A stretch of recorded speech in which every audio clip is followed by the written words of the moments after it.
রিজিকের চিন্তা করবেন না, রিজিকের চিন্তা করবেন না। মনে রাখবেন রিজিকের মালিক কে? আল্লাহ রাব্বুল আলামিন। আল্লাহ রাব্বুল আলামিন না খাওয়ায় রাখবেন না। আল্লাহ তাআলা তার পশু পাখি সাধারণ কীট পতঙ্গকে যদি রিজিক দেয়, আপনি আশরাফুল মাখলুকাত, আপনার রিজিক আল্লাহ তাআলা অবশ্যই। শুধু রিজিকের ধান্দায় পড়ালেখা করা এটা কখনো সুশিক্ষা হতে পারে না। রিজিকের চিন্তা করবেন না, রিজিকের চিন্তা করবেন না। মনে রাখবেন রিজিকের মালিক কে? আল্লাহ রাব্বুল আলামিন। আল্লাহ রাব্বুল আলামিন না খাওয়ায় রাখবেন না। আল্লাহ তাআলা তার পশু পাখি সাধারণ কীট পতঙ্গকে যদি রিজিক দেয়, আপনি আশরাফুল মাখলুকাত, আপনার রিজিক আল্লাহ তাআলা অবশ্যই।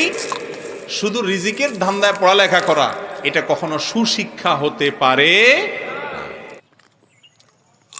মাশাআল্লাহ, সোহেল ভাইয়ের বড়ি বাগানের বড়ি খুব মিষ্টি।